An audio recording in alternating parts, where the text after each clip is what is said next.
Hello, hello everyone. Liam couldn't make it tonight. He's got other work commitments, so you're joined by me taking his place. I'm Veitch. I'm the director of player relations at Konka Studios. As you've obviously done bottom, we've got Steve Wishart, CEO, and our special guest Troy Dunaway, who is the creative director at Konka Studios. Um, so yeah, basically we've got a bit of bad news that's broken recently. Um, we've had to delay the start of alpha, beta, and the actual game itself. There are several reasons for it, and we will go into them. But first of all, I'll just let sort of Troy introduce himself and let you know what he does in the company. Hi there. So, everybody, I'm Troy Dunaway, and I'm the creative director here at Konka now. And my job is to kind of twofold. To make sure that the vision of the game currently, as we see it, is going to be as great as we all really want it to be, and also be thinking about the long term and thinking about how is this game going to evolve, across the years to come, and not just become kind of a static thing. So I'm basically the guy. The easiest way to say it is I'm the guy that's going to make this fun. So, but as far as a little bit about me and why I believe I'm the right person to do that, I've been in the game industry now about pushing 25 years. I've been at a lot of big companies from Microsoft to EA to Westwood, and many other big studios. And I've worked on over a dozen RTS games, including games like the Age of Empires franchise, Command and Conquer franchise, and many others. And so, with that strong background in, I'll say, more traditional strategy game design, I hope that I can bring in, a lot of kind of traditional RTS experience and also the MMO experience, which I've also worked on a lot of MMOs, and to try to kind of rejuvenize the MMO RTS franchise in kind of some new and exciting ways, for all of us. So, anyways, I'm looking forward to hearing all of your questions, and I'll try to answer as many questions today as I can. And Steve, just a few words. Go on, mate. Yeah, absolutely. I'm back again, which you should all know me by now. But yeah, absolutely. I mean, we're just looking to do the questions and answers again. As Jez touched on briefly earlier, we have had to sadly delay the game. Obviously, we have explained the reasons behind why, but I'd just like to sort of take a moment, obviously, just to reiterate them to obviously the viewers who may not have heard. Some of the reasons themselves. I mean, first and foremost, the game itself. We just need to sort of obviously be paramount on the quality, which obviously the more the quality is, I mean, the better you guys have a better experience in the game itself. Now, obviously, we had to sort of look at sort of things that we could do. I mean, we were sort of hoping to sort of push for the alpha at the end of this month, which I know a lot of people are sort of upset and disappointed with not being able to do so. But the way it was is that there was only going to be sort of so much of the game we could actually show and actually implement in time. It would have been a case that some of those actual alpha members themselves would have only been playing a good sort of 20% of the game itself. This would have been limited to pretty much just base building and obviously developing those buildings over time. Obviously, the game mostly should be sort of based about the sort of the fun aspect of the combat. So this is something we really wanted to have actually paramount and key inside the actual alpha stages. With regards to the alpha stages as well, we also have the sort of the actual alpha members themselves taking sort of videos and sort of screen captures, and obviously sharing it with their friends and also their sort of basically other players they sort of interact with. Obviously, if the game itself didn't sort of show a key sort of a high enough quality or not enough content, then obviously we felt that we would have been basically shooting ourselves in the foot, so to speak. Another reason is that a couple of weeks ago we had Troy join the team, and we feel that Troy is just such a valuable key member with vast experience. It would just be a really bad choice to obviously pursue the game without having all of his ideas and obviously helping the game move forward. So yes, it was a very tough decision, very tough one to make indeed. But we feel it's for absolutely the right reasons. I mean, it's a flagship title. So we wanted to make sure that we gave it our absolute best. Obviously, because that's the game that we've promised, and we said that that you, the fans, deserve. So we didn't want to release anything that wasn't up to scratch, basically. And we feel that with this 2-month sort of delay itself, we will have the opportunity to obviously increase the content and give obviously the alpha members more to play with and show as well to all their friends, as well as basically have the game judged on what it would actually be like close to the final version. So yeah, I mean, it was a very hard decision to make, but as I said, for all the right reasons. To all the fans we've had that have commented lately, I think I speak on behalf of the entire Konka team that we are absolutely overwhelmed with the support we have from everyone.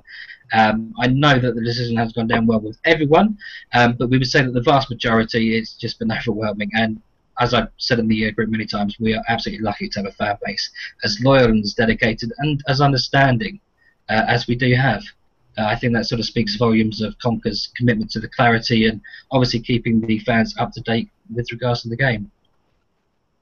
Yeah, definitely. And I think you touched on as well is obviously when we first sort of thought of the idea, we were going to be using. It was ideally going to be a 2D game. In the last sort of month or so, we decided to start going down the 3D models routes as well. That takes a lot of time to actually implement.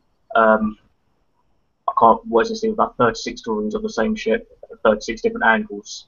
Yeah, with that sort of comes down to the sort of the pre-rendering. And with regards to pre-rendering, you're essentially drawing the same ship over and over again, and in every sort of view.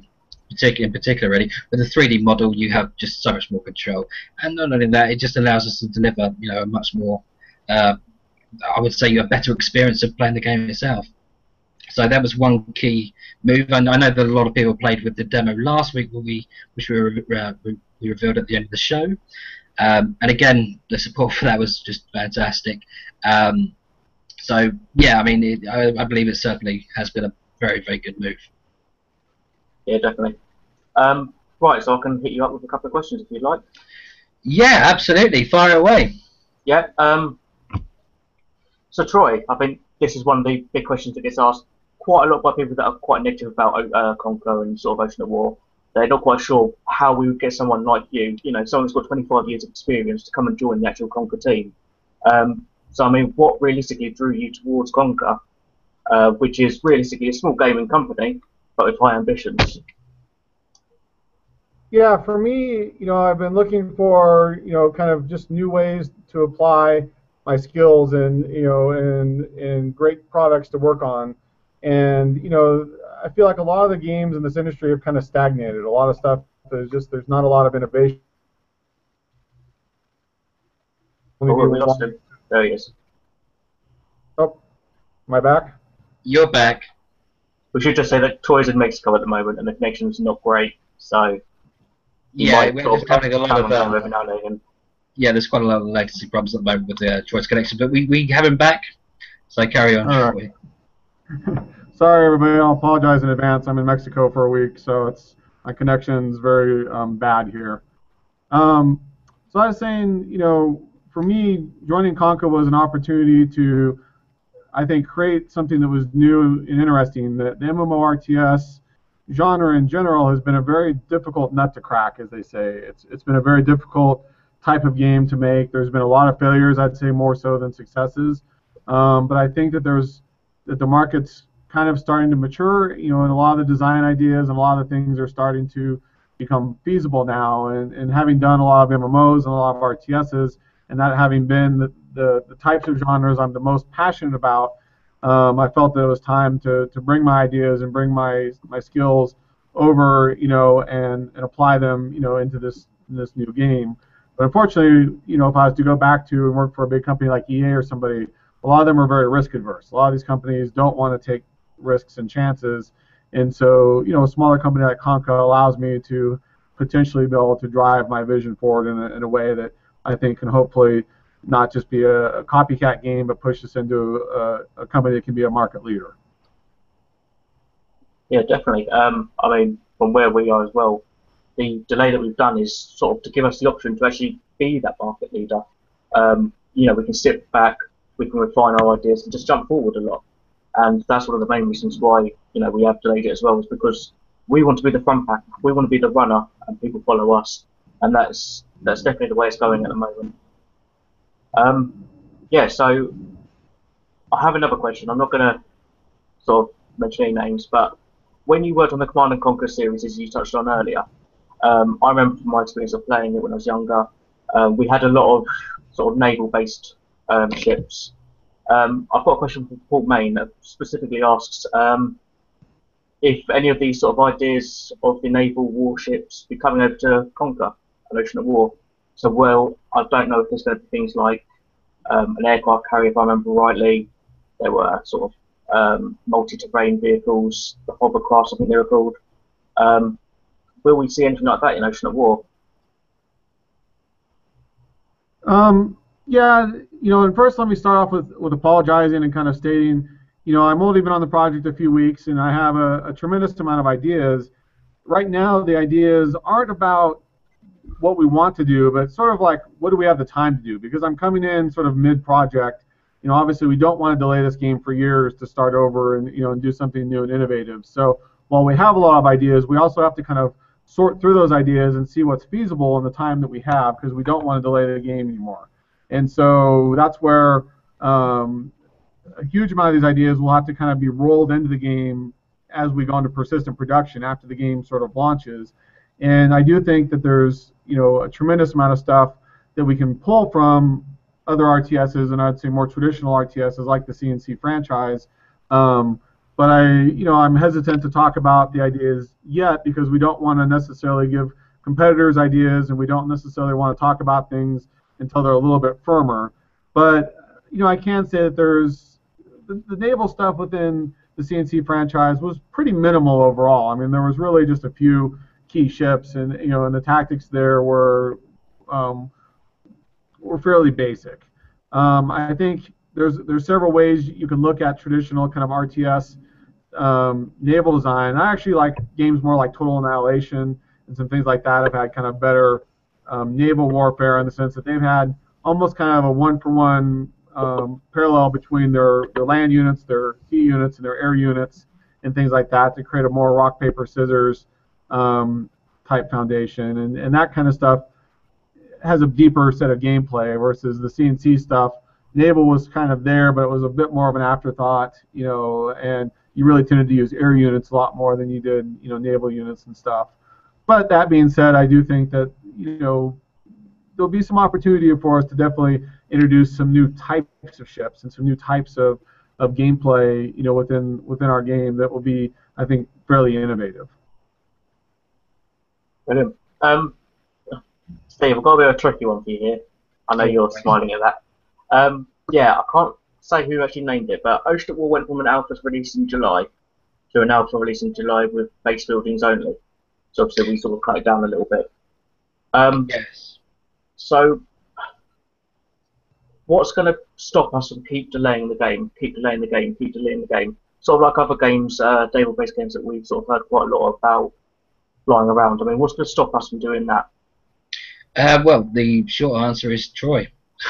Basically, Troy's been working on sort of just basically going in, sort of looking at what's coming in with regards to the features, and he's basically sort of chopping and changing, just sort of things that we can sort of obviously sort of give like a lighter version of. Would still sort of play similar, and would still sort of keep the key aspects of that feature itself, but it wouldn't be sort of the full-blown version of that feature itself. So it's sort of limiting that, just so basically he's written a way so that we can actually deliver this game within the next couple of months to the alpha stage. With regards to the base buildings themselves, we spoke to the alpha members not too long ago. I was sort of I was sort of working with some of the developers with regards to basically sort of obviously the two parts of the base building, and also the combat logic for the actual game itself, which are huge undertakings. Obviously, the base building was a little bit simpler, but then the combat, obviously, the combat takes into account a lot of other variables. However, we're basically unable to do both in time for the end of July. So we gave our alpha members basically the choice between either having the base logic or the actual combat logic itself. Basically one or the other. I mean, that was just sadly what it had to be. A lot of them obviously went for base logic itself, just to sort of get them started on the game, and obviously working towards a tech tree. Which was sort of a sad trade-off, because I mean, as I said, I think sort of the combat is one of the largest key features of something like this. The fact that you can actually test your own skill against another player. So this delay itself is also giving us the opportunity really to start off alpha with both combat and building as well. So, but with regards to actually, the answer to the question, I mean, Troy has done a lot of work to make sure that obviously we do stay on track, and we're obviously, on track to sort of meet with the actual release dates, or this sort of, the 2-month delay, but also keeping down most of the actual game content itself, which we can sort of grow on and increase as time goes on. Absolutely. And something else, let me talk a little bit too, just so that people know a little bit more about my background. So not only am I, a creative director that's been in the industry for a very long time and been at a very high level, on a lot of these big games, but I've spent probably a good 30 or 40% of my career as an executive producer. And what that means is I've also spent an equal amount of time worrying about schedules and figuring out how to make games get done on time and on budget. And so I'm kind of a little bit of a unique person in that way, and that a lot of creative directors are just kind of idea guys, and all they're going to do is come up with this idea and hand it off and say, well, I don't know if it can be done, but just go ahead and figure it out. And it's not my job, so to speak, to worry about how is the game going to get done, on time and on budget. And for me, I kind of approach things differently. This is a business that we're in, and we have to be able to make a game on time and on budget. Otherwise, we're going to go out of business. So as much as our ideas are really important, as much as we want to be creatives, they're going to make the best game possible, we still have to keep the time and budget in place. So I'll also be kind of doing a lot of work to really ensure that the feature set that we can get in there at the start, as well as through persistent production, is feasible and is going to be able to be completed on time. And we also have a new producer who's joined us as well, who will also be helping me keep the team on track a lot better. So we're making several strides to ensure that the game stays on track, both, and therefore, keeps on schedule. And sometimes that means making hard decisions. Sometimes it means cutting some features, or I should say delaying some features, until a little bit later, in order to make sure that what we're getting is a really AAA experience. And that's really what we want to do first and foremost, is really make this game great. So anyways, hopefully that alleviates any concerns. But as you guys probably know, making games is really hard, and nothing's ever for sure, but we're going to do our best to keep this thing on time and and ship it. So definitely. Yeah, so I've got a little question. I don't know who wants to jump on this one. It's from someone called Scott Long. And if a raid is going to be every 6 months, will a hull and a weapon be the prize, or will it just be the hull? I mean, Steve, you probably have a better idea. Yeah, I mean, we've previously touched on some of the events themselves before. They won't be every 6 months. I think this is something that's often quite confused. The way it is that we find that other games sort of push a lot of content every month, obviously to basically sort of, I would say, keep the game fresh, but obviously for other reasons as well, for monetary reasons. We won't be doing this. We will be having monthly events for sure, but with regards to the actual prizes on offer, they will mostly be sort of weapons, sort of specials that you can have for your ships, things that slightly sort of improve the actual game, or improve your fleets, as perhaps even also your base defense as well. But in terms of the ships, we feel that the ships themselves are probably the longest thing in the game that you can actually build, and because of that, they do often sort of have too many ships at any sort of particular time, and you find out that you haven't actually got enough time to build all these ships and obviously keep them up to date. I mean, you've got like a long backlog of ships that you haven't actually built. I mean, there's just too much content for you for the average player to actually keep up with. So we will actually be having monthly events. However, we're looking at around about every either 3 or 6 months. I think at the moment we've worked out that'd be 3 months, but this can obviously subject to change if we feel that there's just too much of it going on. So with the ships themselves, you won't be getting a new ship every single month. We're probably looking at about 3 months. With the way that we've capped the actual building of the ships themselves, you will be able to build, I would say you'll better build a fleet of ships within 2 months. That's sort of the maximum, I believe. Yeah, I mean, so I mean that is capped. I mean, there's a lot of people sort of saying, well, we've heard all this before, and in truth, yes, you have. You have definitely heard this before from other games. However, I mean, this is something, obviously, that's something we feel very, very strongly about. We've always maintained that. But like I said, I mean, this is something that will be capped from the start, as in there will not be sort of 5 years down the line. It all comes up against a class. Now, The times of sort of 14 days. I think it's 12 or 14 days. I just have to double check my team on that. I think it's 14. It is 14 days, isn't it? Yeah. The 14 days. I mean, it sounds like an awfully long time, but that's to build absolutely everything on that ship.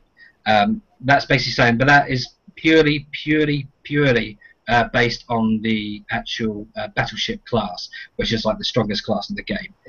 So let's say like 5 years down the line, if there was like another battleship that was launched then, it would still only be 14 days to fit that with all the best weapons, the best specials, or the best advantages you can have on that ship itself. So I mean, that's not something that we can change. We stay from the start. I mean, that will be capped. So there won't be any sort of increasing times and builds every single month. I think I just want to ask a sort of follow-on question from that. I know the answer myself. But when you say that this will be all the best weapons, does that include the use of the shipyard or the refit docks? Yes. I say? Yeah, this would be sort of. I mean, this is if you sort of time it well with obviously using the refit dock to obviously help limit the time that it needs. But everyone will have access to a refit dock. It's not going to be a special building that only people with, money can get. It's something that everyone can have. It's just all about organisation. I think that's a big key feature for us as well, is the organisation. I mean, with our sort of game, we're looking. You get what you put in, whether it be hours. If you want to put the hours in and you want to grind, you'll have everything. You will have the best stuff. It's that's just how it will be, and I think that's how it should be. I mean, the people that put in the hours should, get the best things. Yeah, you get what you put in. You get back what you put in. Basically. I've got a really interesting question which follows on from this as well, actually. As we've mentioned before in other Q&As, some of the holes will actually evolve. Yeah? Yes. Will repair times increase or decrease if the holes get bigger? They won't, no.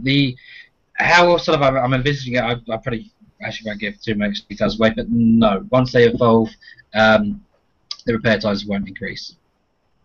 So it'll just be a level 1 ship will repair at the same time.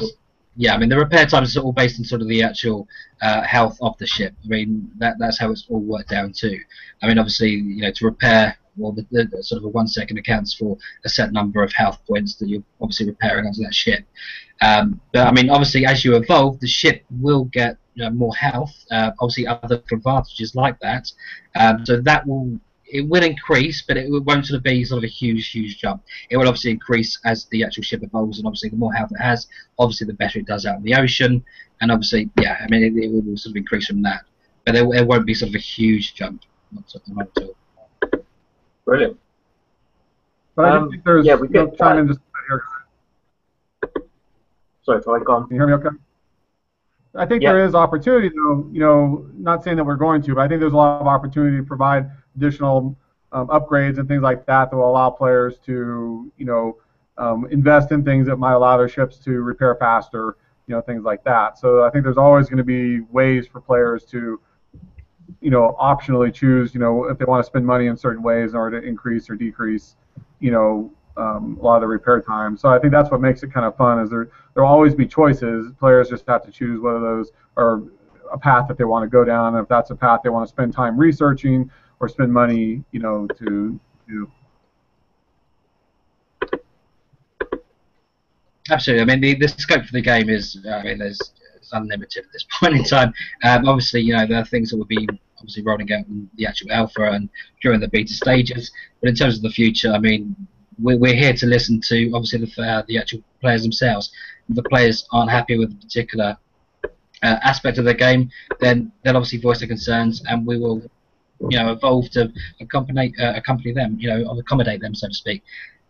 So I mean that's key. I mean everything we're doing is for the fans and for the players. Definitely. I mean that's why we're all here after all, is for the fans. Yes, I've got a bit of an interesting question coming away from the game a little bit, Steve. Okay. Regarding the website, the Ocean or the Konka Studios website. Some people will see that we've actually changed the URL of the forums from Ocean at War to the Konka. But when's the full website going to go live? We're still working on it. It's still a work in progress. We have now got the payment system fully up and working. We're just making a few more changes to that. At the moment, there's one or two. I think it's a support system we're actually still working on at the moment. But once we finish that, we'll be ready. So I would say hopefully before the end of this month, but do not quote me just yet. But yeah, as soon as possible, as soon as we're absolutely happy with it, and we think that it's worthy of players. Yeah. While we're on the topic of the forum and the website at the moment, I know Troy was very keen to have a Ask Troy section before we went live. He was looking to get a sort of Q&A with Troy directly. So if anyone out there at a later date has questions for Troy, ask there, he'll come and he'll check them every now and again and get you some answers, feedback. Right, let's just have a look. I think in a minute it might be time to go to the live Q&A, which I think we're all happy about. Yeah, absolutely. Fire away. Yeah. Right. Okay, I've got one from. This is the first question I just popped. From Vidu66. When you refit, what happens to the equipment you take off? You can store it. We'll have a place where you better store a set number of items. I mean, it won't be unlimited because otherwise you just just store everything. But there will be a way for you to increase storage. However, I mean, there will be a set storage, a limited storage. You better simply take the actual items off the ships and store them away, and you can sort of use them on other ships as well. So it's all about sort of chopping and changing. I mean, the whole game, the way it's set up with regards to the attacking of bases, attacking each other, and sort of obviously using sort of different advantages itself. What we want to sort of have is that so that the actual players can obviously work towards or sort of changing the balance of their ships to better attack their opponent without being a long, huge time delay. I mean, in other games it might be a case of you might spend sort of 2 weeks actually changing everything on that ship, which would just be wasted. I mean, if you're only there just to hit sort of one target, this would be something that would be quicker, and it would just be a case of something you could do within a few hours. No problem. I've got one from actually one of our mods as well. Okay. Kevin Haynes has just messaged me on Facebook. Thank you, Kevin. I'll get that razor sorted soon. Yeah, can credits be transferable to other players, or can event points be sort of transferred to other players? So sort of when we're talking about doing events, getting points built up yourself, will you be able to sort of transfer them to a friend? The event points, no. The way we always sort of play games is, I mean, it's sort of like a personal story, it's a personal journey from you going from something rather small to something rather big. Obviously, more power to you, basically. I mean, that's how we want the people and players to play the game, is to develop themselves. I think having someone sort of coming in at a much later date, or someone not progressing as quickly as someone else, I think it would sort of basically destroy the game balance if a larger player could just basically give everything to the smaller player. By all means, they can help through other means, but in terms of just sort of transferring points, no. No problem. I've gone through the Twitch stream. Another one of the mods has highlighted a couple of questions. Hi, Jen. There's several questions regarding factions and worlds. I mean, will there be any? How many? I know a lot of this ties into the faction warfare that we're going to be having.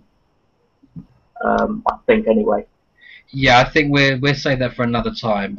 Obviously a bit closer. I mean, it's very much a key part of the game, and I really do want to sort of keep that as a huge surprise for everyone who start playing. Yeah, that's understandable. Obviously, people will be able to relocate, I'm assuming. Correct. Yeah. We're doing a couple of things with it, aren't we? We're doing a jump to a buddy point, but we're also doing a relocate where you can just relocate yourself. Yeah, I mean, there'll be a few options. I mean, you can relocate to a specific player, you can relocate to sort of where the majority of your faction members are, or you can just click to a certain point. I mean, you can type in the actual date or the actual map coordinates where you wish to move to, and if there's space, you'll move there. Alternatively, if you fancy just mixing it up, you can just randomize it and pick somewhere completely new. No problem. Sounds good. Means I can get away from you. Yeah. Yeah, so will the game be playable just on Facebook, or will we have it on our own website as well? Yeah, I mean, I can actually let sort of Troy answer that, definitely. I mean, we will be starting off with Facebook and our website, but there will be plans to move onto mobiles, which I know Troy has some ideas on. Yep. And certainly with regards to when we can start seeing that. Yeah, I'm hoping that we'll get a lot of the interface and a lot of that stuff, in this version will be designed with mobile and kind of in mind, and definitely be driving towards a mobile-friendly game, sometime sooner than later. So that's something I'll be working hard on. But yeah, I mean, we'll be looking at basically after we've sort of launched the game on PC, playable on PC, you'll be able to have a mobile app as well. So that is something that is planned.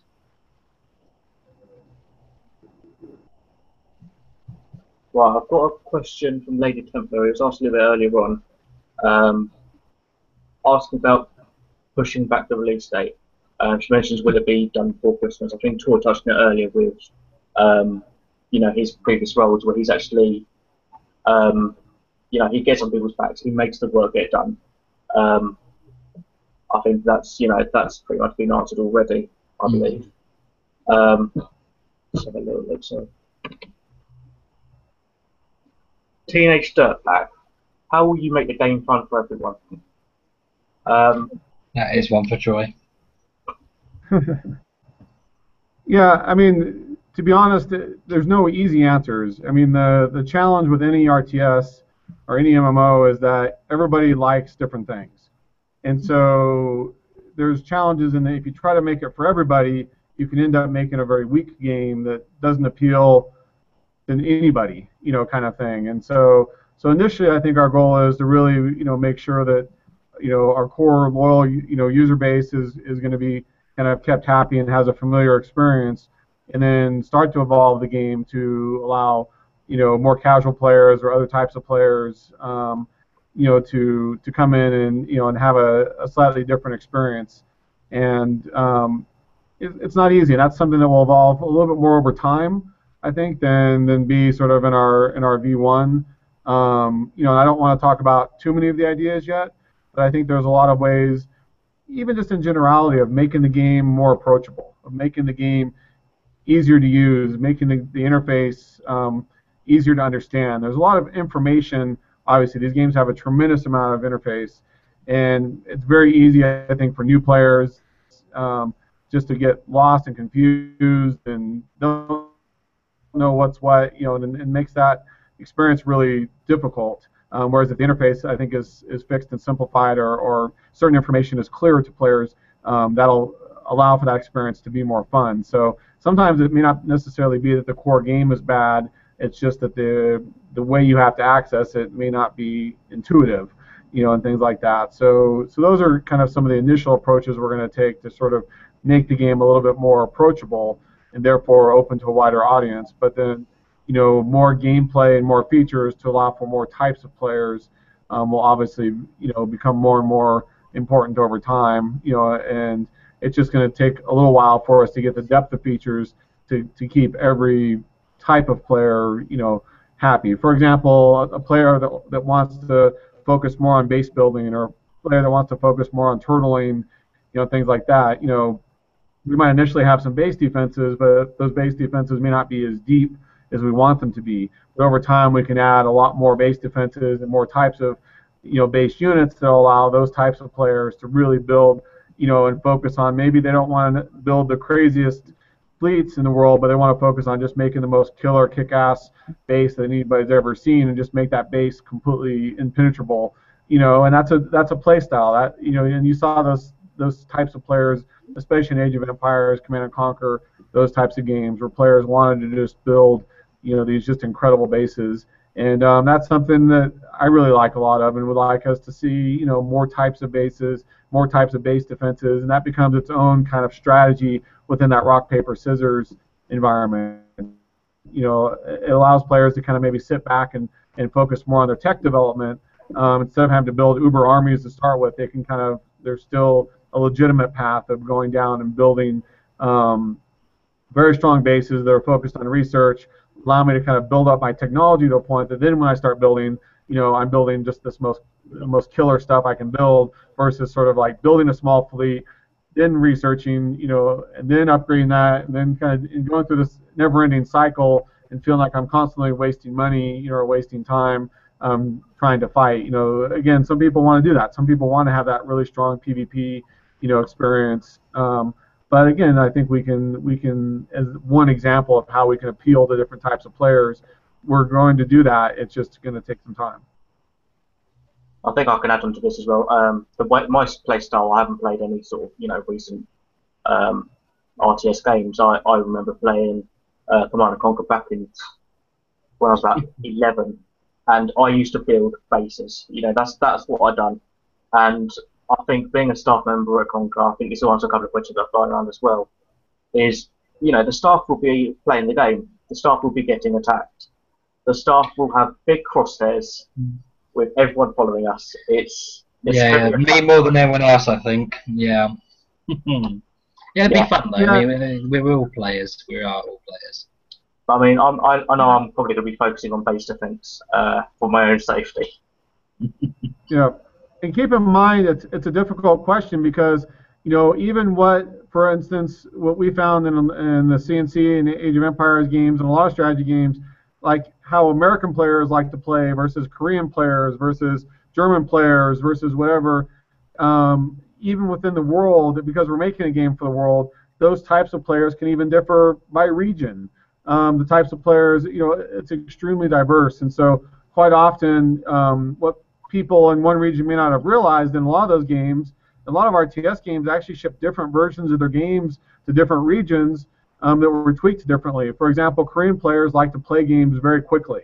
They want to play traditional RTSs very fast because they're usually playing in cyber cafes. They want to be able to play, an entire game in 30 minutes.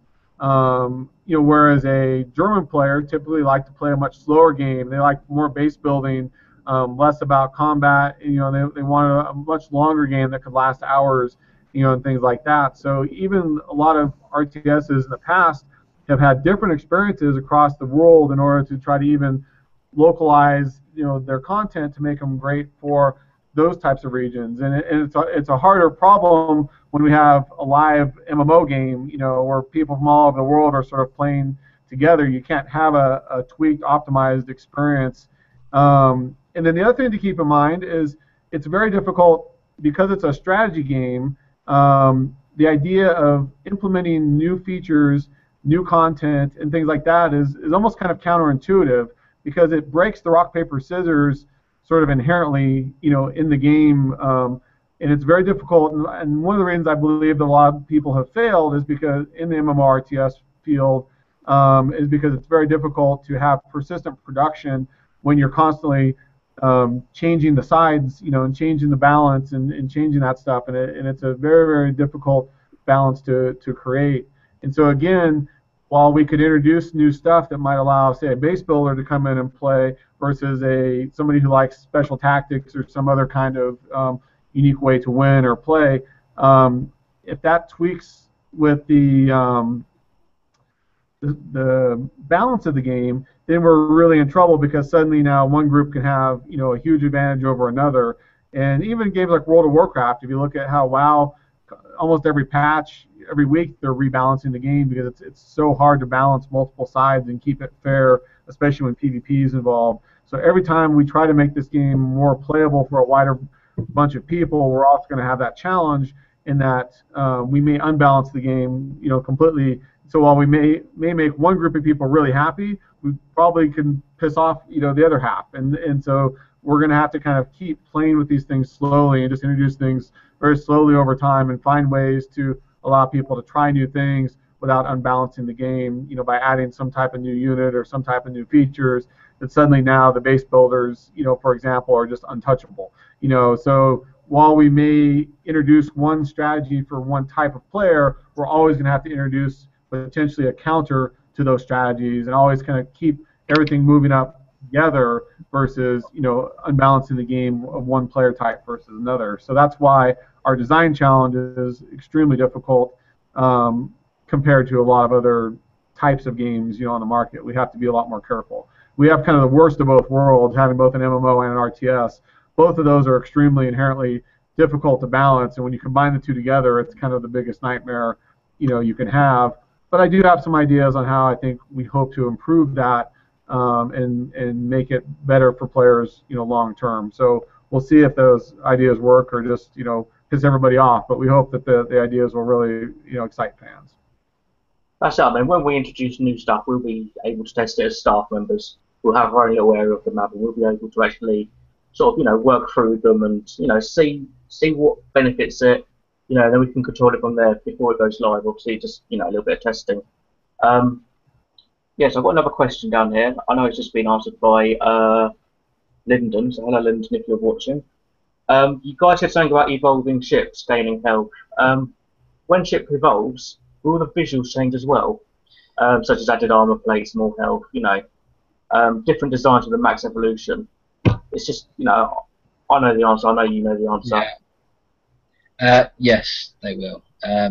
The idea is, I think we mentioned in a previous Q&A session, is that one game that's has always been quite key is the idea, and especially the evolution in something like, say, Pokemon, where you would start off like this cute tiny little turtle, and then he sort of grows up to be like a bit of a sort of teenager sort of turtle, and then he has like a bigger cannon on his back, and then he grows into like this full-blown warrior thing that looks very, very mean. He's gone from cute to absolutely beastly. It looks absolutely immense. But yes, that's exactly how the ships work. We actually have seen a couple of the sort of basically it works up to sort of from level 1 to level 100. Level 100 being the absolute maximum level for a ship. Once it reaches sort of level 100, it turns into like a legendary ship, which is basically the final evolution itself. And yeah, we saw one for a ship that we released last week. We actually saw a show last week, which was the Switchblade, which we saw some artwork this week, and I think I'll probably say on behalf of everyone on the team, we were all just blown away. It looks mean and aggressive and looks like it would scare you at any point. So yes, I mean they will absolutely change. They sort of get bigger and better, and obviously meaner and more dangerous looking. So we're going to keep that, however, under wraps, because I think that should be part of the surprise. I mean, once you sort of get to, yeah, I know, but once you get to sort of level, sort of as you sort of grow these ships, we don't want you to already sort of know what they're going to look like. I think half the surprise and the fun itself is just sort of getting to it. I always did this anyway. I mean, you want to get to the next level just so you can see it. So we're going to keep that one well and truly hidden for now. I might release something at some point. Steve, we know what you like. 2 days later. Yeah, it's not going to happen. But to temper that as well, let me say something. We also will be very careful. Not every single upgrade, not every single thing is going to be a physical change to a ship. If you look at compared to traditional MMOs, things like that, if you buy new armor, you're always seeing kind of a new look. But there's always items, upgrades, buffs, those kinds of things that are going to affect the stats of the ship or some function of the ship, but not necessarily be shown visually. And a lot of times that's done because, one, it's just hard for us to represent every single thing visually. Two, we do have memory limitations and stuff as well, where it's just really hard for us to have everything in memory, everything to be shown in real time. There's a lot of both technical challenges as well as design challenges in there, and so to allow us to have more content, there will be a lot of small stuff that isn't represented, I think, visually in the game. So we'll strike a balance of, yes, your ships are going to evolve, your ships are going to look much more kick-ass over time, as they get better. The effects across the ships and other things like that will look much better. But I would say that not every single upgrade, not every single little thing you do to a ship is also going to always be visible there. So we will strike a balance. I mean, the way that we sort of, especially for sort of alpha and beta, I mean, there probably won't be anything like that in the game. But obviously, once we move on to sort of the launch itself, I mean, we'll then start introducing them. So yeah, I think that's when to sort of start looking out for that. I mean, I just want to say that I've seen the new the Switchblade level 10, and it looks impressive. Yeah. So I've got one from Jen again. I think she's flagged it up from someone else. How often will the style of event change? I mean, has this been decided yet? I know we're still quite a way off actually having events in the game. Yeah. But yeah, we wouldn't be able to answer that at the moment. I mean, with regards to events, I mean, I think a lot of people have already a sort of a preconceptive idea of how events will work. I can tell you now that they won't work how you're expecting. But again, that's something else to roll out at some point further down the line. Yeah. Yeah, that's not a problem. Yeah, I mean, the idea is that we don't want sort of people feeling they're just doing the same autonomous sort of thing over and over again. There will be sort of several styles that you can do, and sort of, several other ways just to mix up, just to keep things fresh for the user and for the player himself. But yeah, we'll announce it at a later point. Yep. Yes, I've gone from Mandy Sparks on the Twitch chat again. Jez, what plans do you have? I don't know why you're all addressing it to me. Hi. Do you have? Sorry, let me just hit this again. What plans do the team have in when the game is released with regards to hackers on the game? So obviously, we've gone over security quite often. It's quite a big thing, and so it should be. I mean, it's one of the 3 key areas where we're looking to do. Obviously, the game itself, then the security of the game, and the customer service of the company. They're the 3 main key things that I like to sort of, remind myself of every day. So yeah, Steve, I know you've written out a couple of very, very humorous. I mean, with again, I mean, security's always been paramount to what we're doing here. But this is something we have touched on in extensive detail before. I think so. We'd rather sort of answer questions today more to do with obviously having Troy on board, sort of more game focused. But, I mean, I would say sort of we have explained on the forums as well as the MMO page, and also on previous questions and answers. So it's definitely worth checking that out. Yes, the links are all on the MMO page if you're on there. It's on the pin post. I wrote it. Me again, brilliant. It's down there, and there's all the previous Q&As. There's links to the forums, the fundraiser, the Facebook Festival War page. All the links are just there for you. Yeah, so I've got one on Facebook again. This one's specifically for Troy. So Troy, when Ocean at War is up and running, we've got to a high standard.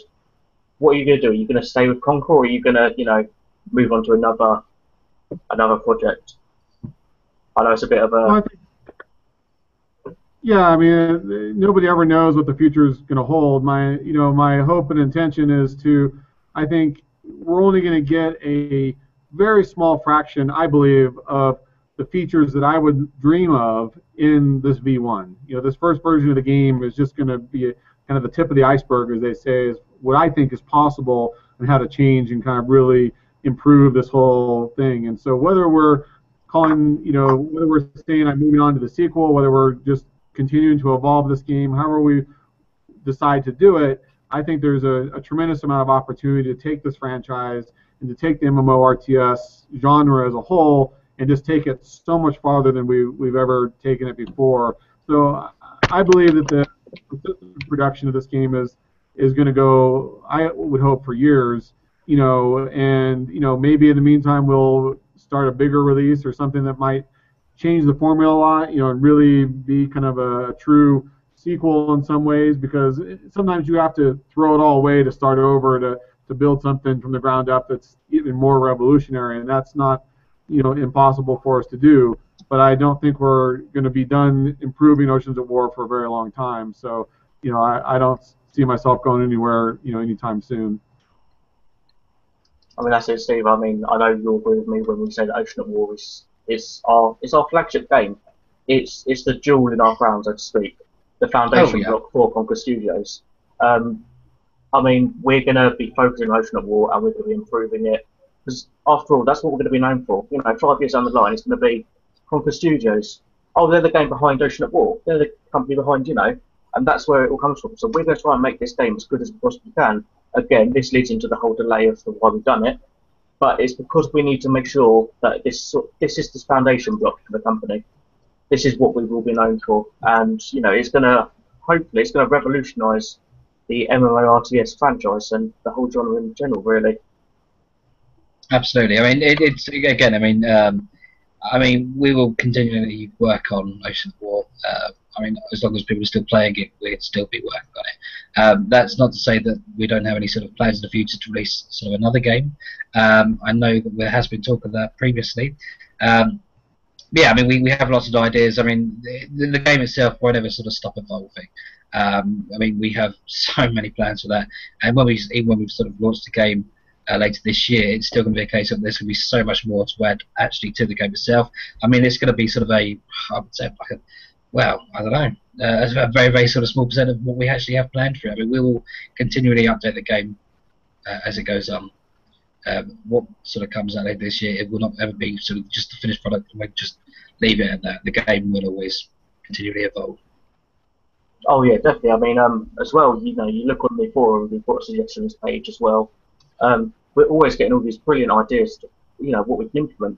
While we're working so difficult, so hard on trying to get it done by the release date, we're looking at all these other sort of suggestions which are coming in, and you know, we're marking them down. You know, this is a good idea. Let's try and implement this, and you know, in an update 3-4 months down the line. I mean, we've got so many ideas based on holes as well. Obviously, we've mentioned that new holes, new things will be released. You know, spacious. You know, it's quite spacious. You know, 3, 4, you know, 5, 6 months before you get a new hole. So in 2 years, you're going to get realistically a maximum of about six or 7 holes. I mean, it's not a huge amount. And again, this is where the game balance comes into it. We'll be looking to try and get it all sort of sorted and done properly, so to speak. I'm just trying to look for another question. Sorry. Saw one a second ago. Sorry about this.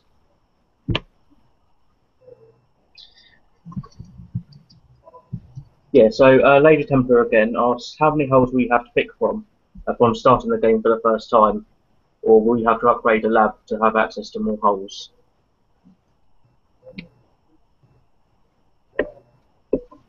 So repeat the question. So, Jez? Sorry, glad you can hear me properly. Lady Templar asked, how many holes will you have to pick from upon starting the game for the first time? Right, yeah, I mean, there'll be a sort of a couple to start off with. We obviously haven't got a confirmed number at this particular time. I mean, it could sort of change during from beta. Yeah. Hung up for an hour now, aren't we? It's gone quick. Let's see if there's a couple of questions on Facebook, sorry.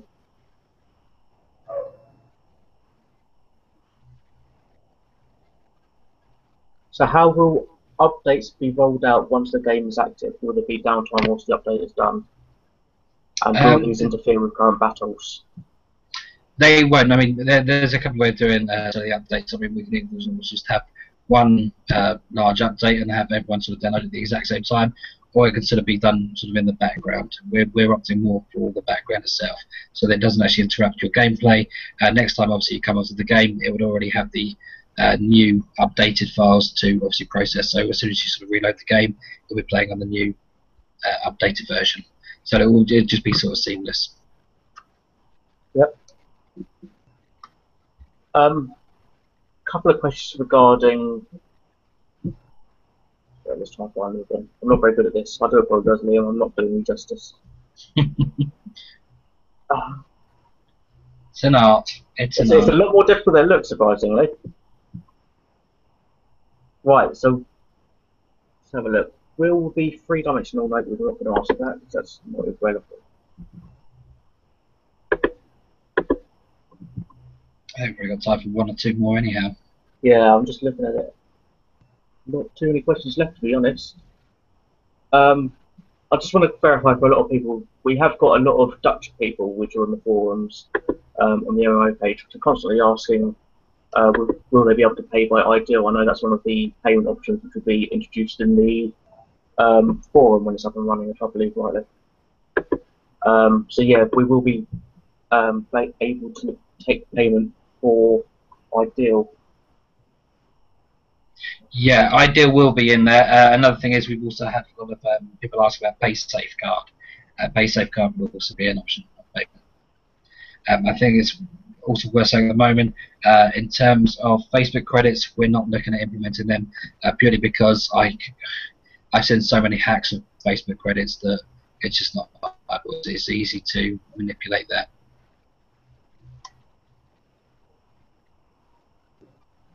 So I've got one. Sorry, I've got a question that's been flagged from Hank. I'd like to see you be able to guard a faction member with more than one of your members.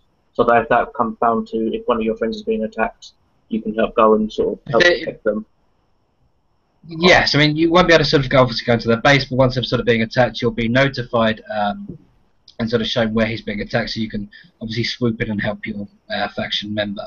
I mean, the whole sort of last part of the game itself is sort of about teamwork. So you'll be sort of helping with your factions, working together, and also be some stuff for solo players. But largely the game is sort of aimed towards obviously teamwork. That's sort of the whole point of the massively multiplayer online games themselves, is the social aspect. But yes, you'll be able to help in terms of sort of guarding base and everything else. I mean, that's something we'll touch on later on down the line. Yeah, so will factions just be a faction of?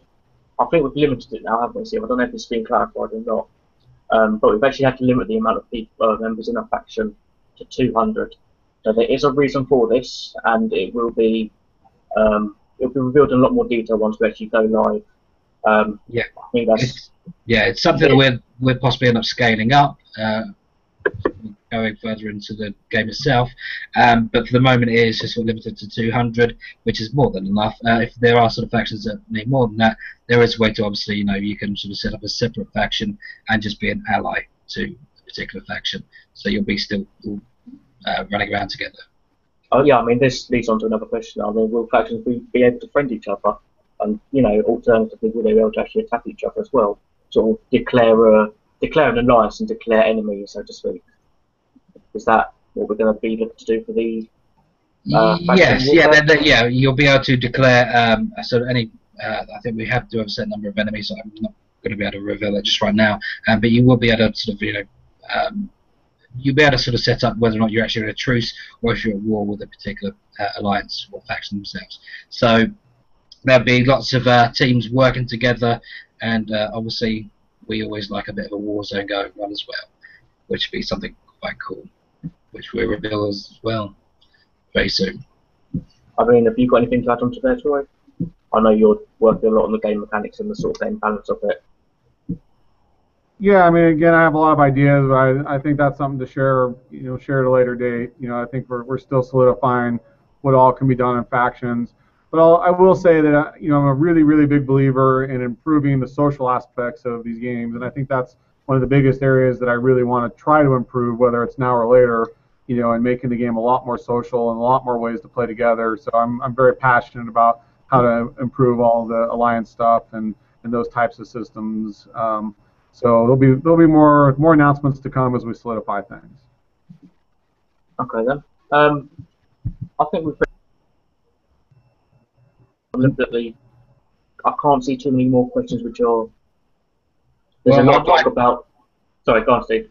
I was just going to say, I mean, with regards to the demo, we're actually, I've got Skype going off like crazy towards the bottom here, actually. The demo will be out tonight. I know there's a few people that are looking forward to sort of obviously playing with the updated demo. It's not live just right now. We've got a few things just to change and then put it up online, and we're basically, so keep an eye actually on the Facebook pages as well as the actual forum. We'll be posting links to that as soon as it's up, but it will be coming very soon. Yeah, are we going to give any detail about what the demo includes? No. I'm very excited by it. We're not. Yeah, I've been spending most of the day playing it, to be honest. It's pretty damn cool. But no, we can have people look forward to that. It's going to be at the most about an hour or two from now. So, yeah. There's one last question, which Hank just highlighted me to. How many players can be in a battle at the same time? That's something we're still testing, but I know there's at least players would be sort of 5v5. That's the very least we're looking at. Obviously, you can have lower amounts. You can have 1v1 and 2v1 or 2v2, and that sort of scales up. But I mean, we've actually had a demo which I was able to actually look at and just sort of see how well this handled it too. But we can run, I think it was 1,000 ships. 1,000 ships in a battle. Yeah. 1,000. We can actually get 1,000 ships on the actual go. I mean, that's still without optimization as well. That's just with the current models. That's looking at, what is it, 100 versus 100? Yeah. Versus fleet of 5. Yeah, I mean, I mean, a lot of systems will have sort of trouble handling that, so we're sort of limiting that down to. But I mean, in terms of that, we can have it down to sort of like a huge sort of 50-50 war zone if we wanted to. Yeah. But we're more testing on that for sure. Oh, definitely. It's going to be a real game changer. That sort of having that many fleets fighting against, it's just going to be insane. Yes. Last man standing, so to speak. I'll be the one circling around the outside. Yeah. Yeah. I'll be hiding. Yeah. So I think it's about time to wrap it up. I don't know about you two. Have you got any final words at all? I'm all good. Anything that needs addressing? No. I think everything is covered at the moment. I mean, we'll continue with some more sort of information over the next coming weeks. Obviously, the next Q&A will be next weekend. There's also another couple of sort of new members of staff who we have sort of added to the team that we are also keen to. I think Troy mentioned earlier the producer that he's working with, who is an absolute terrific guy. But yeah, I mean, we'll be looking at sort of revealing a little bit more details over the next couple of weeks for sure. And obviously the updated demo. Yes. Really looking forward to it. I'm really looking to see what the feedback's going to be like. Yeah, so basically what will happen is we'll release the demo after we go live. It won't be straight away, as Steve said. It'll probably be a couple of hours here or there.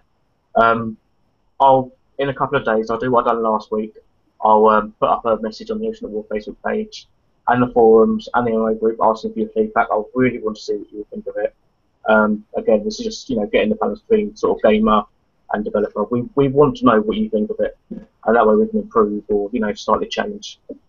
So yeah, hopefully Liam's back next week because this is a lot more difficult than it looks. Yeah, I mean another thing is also with regards to sort of the asking Troy any questions on the forum. We'll set up a thread for that. Another thing to touch on. I mean, we've had a lot of obviously feedback in the past few months that we've been working on this. But a lot of the ideas has been, we really don't like this. Can you put this instead, or can you fix this, or can you change that?